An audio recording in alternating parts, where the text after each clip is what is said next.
Arkadaşlar hoş geldiniz. Bir tablet tamiri videosunda daha birlikteyiz, beraberiz. Tabletimizin ekranı kırık arkadaşlar. Tamirde kullanacağım ekran orijinal değil. A kalite ekran. Piyasada orijinalini bulamadım maalesef. Tabağının kalmamış. Bu da kaliteli bir ekran. Tabii takıp göreceğiz bakalım. Dediğimiz kadar var mı? Tabletimizin zaten ekranı paramparça. Tuzla buz olmuş. Bu durumda. Hadi başlayalım. Bismillah.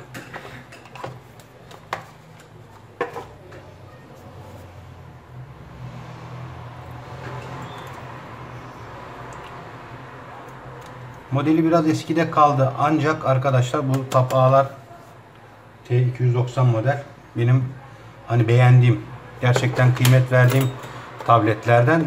Tabi zaman değişiyor, zaman gelişiyor, teknoloji ilerliyor. Haliyle de yani 5 sene öncesine saplanıp kalmaya gerek yok. Yeni çıkan tabletler iyi markaların tabletleri tabi.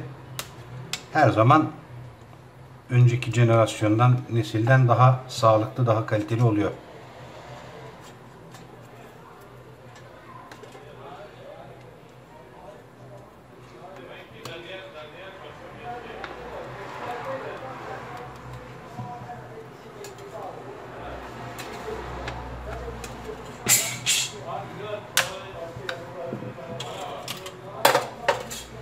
Tablet alırken arkadaşlar tavsiye ederim. Ekran AMOLED olsun, işlemcisi Qualcomm olsun, kolay kolay sırtınız yere gelmez. Tabi bunların fiyatları biraz daha tuzlu oluyor ama performansa eğer önem veriyorsanız, örnek veriyorum bu tabletle oyun oynayacaksanız, efendime söyleyeyim daha böyle hani performans gerektiren uygulamalar kullanacaksanız, o konularda en sağlıklısı Qualcomm işlemci arkadaşlar. Bu bir reklam değil. Yani ben bunu dükkanıma gelen müşterilerime de söylüyorum. Abi ne alayım ya da kardeş ne alayım diyene. Alternatifler arasında bakıyorum işlemcisine, ekranla.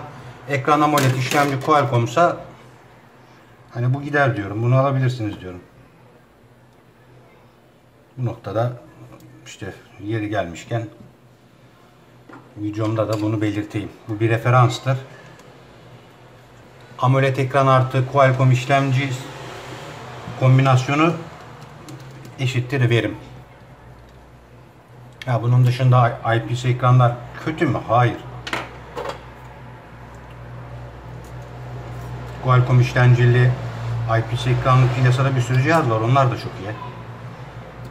Ya benim olmazsa olmazım Qualcomm işlemci arkadaşlar. Bu kadarını söyleyeyim. Hani bu bir yeni diyorum reklam değil. Benim olmazsa olmazım, favorim Qualcomm.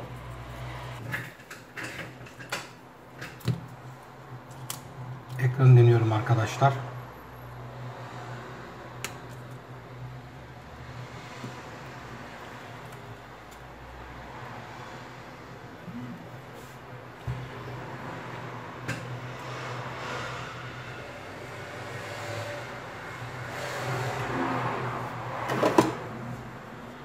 Markası modeli ne olursa olsun fark etmez arkadaşlar.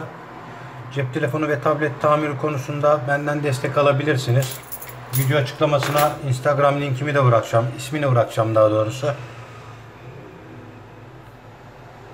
YouTube üzerinden, Instagram üzerinden bana ulaşarak tamir gönderen, İstanbul dışından hani bayağı bir tamir işi aldım. Rize'sinden, Çorum'undan, Kahramanmaraş'ından, İzmir'inden, Antalya'sından. Bayağı bir yerden tamir işi aldım arkadaşlar. Bataryamız zayıf tabi. Bunu şarj etmemiz lazım. Ekranımızda görüntü var. Zaten dokunmatik çalışıyor. Ben testlerini yaptıydım ama böyle kapatacağız mecbur.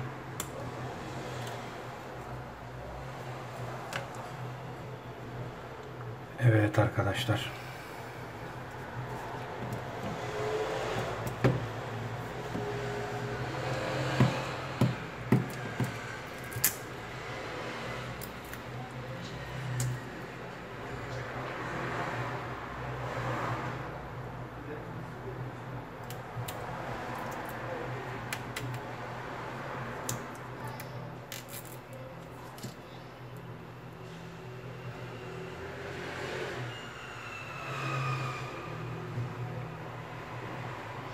Bantı boşluk vermeden alın arkadaşlar. Şuna ben şimdi bir boşluk versem kopacak.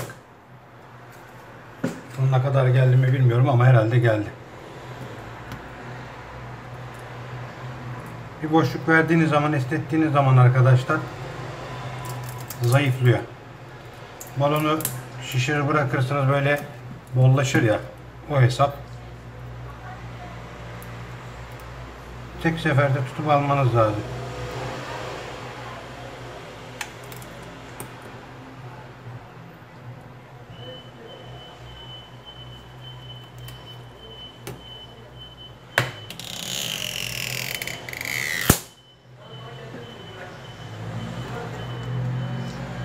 Bakalım ne kadar temiz çıkarttık.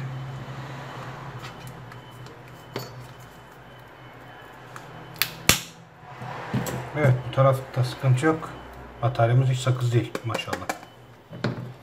Bir tarafımızda ufak bir lokma kalmış, sıkıntı yok. Ekran fleximiz bu arkadaşlar. Bunu sökerken şuna dikkat edin. Şurada şarj için ekstra bir kablo daha var, şarj borduna takılan. O yüzden burayı sökmek zorundayız.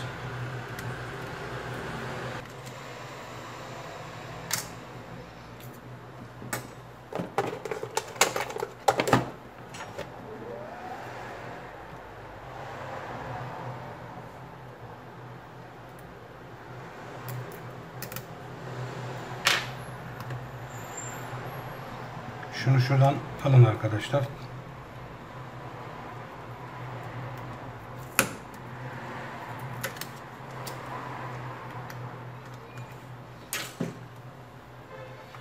Ekranımız da maşallah tuzla buz olmuş. Bunun şu an çabuk nesi pildendir herhalde, başka bir şey değil. Pil şişmiş zaten. He? Şişmiş.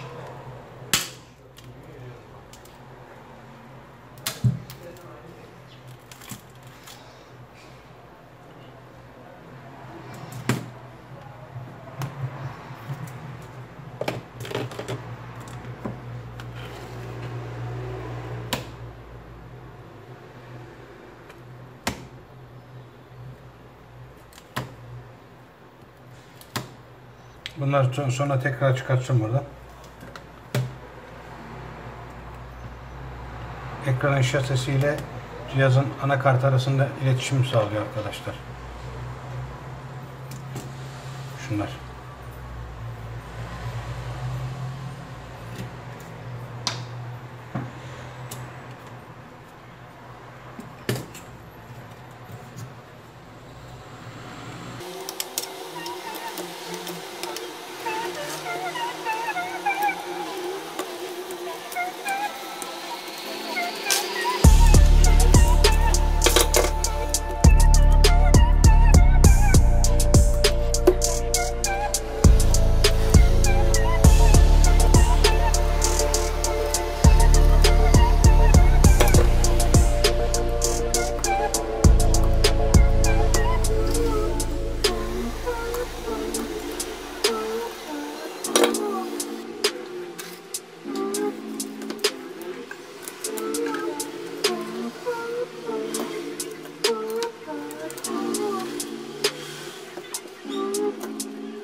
Tabii ki buraya tek başına yetmeyecek.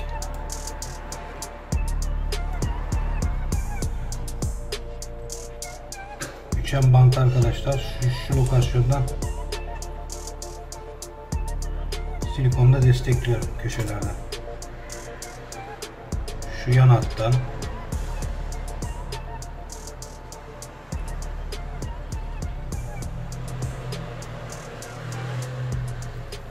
Bu yanlardan kalkar yoksa arkadaşlar. Böyle hafif almayın.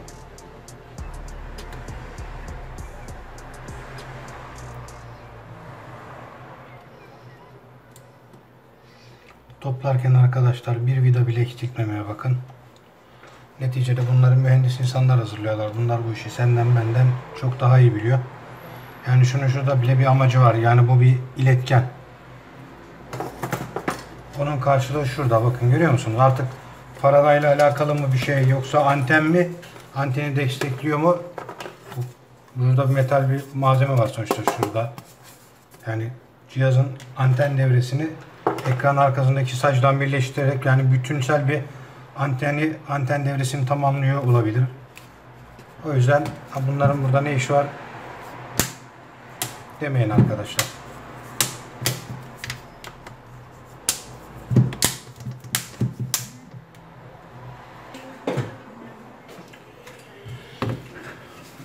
Evet arkadaşlar, ekranımızı taktık. Yine şifre var tabi, kapatamıyorum.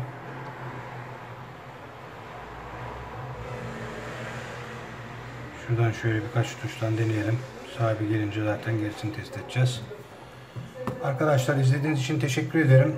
Video görselde Samsung Galaxy Tab A'nın ekran değişimini yaptık. Kullandığım materyal orijinal değil. Zaten bunda piyasada hani orijinal ekranda kalmadı gibi bir şey.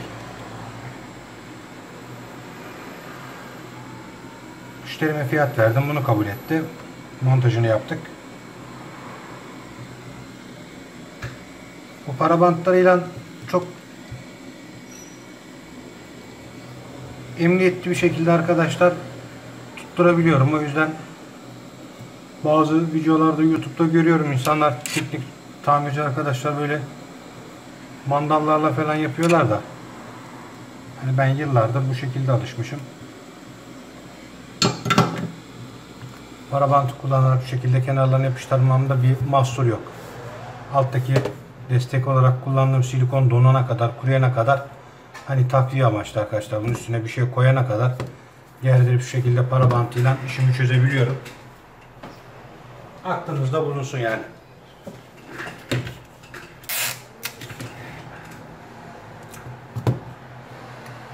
Şu şekilde arkadaşlar, hafif de gerdire.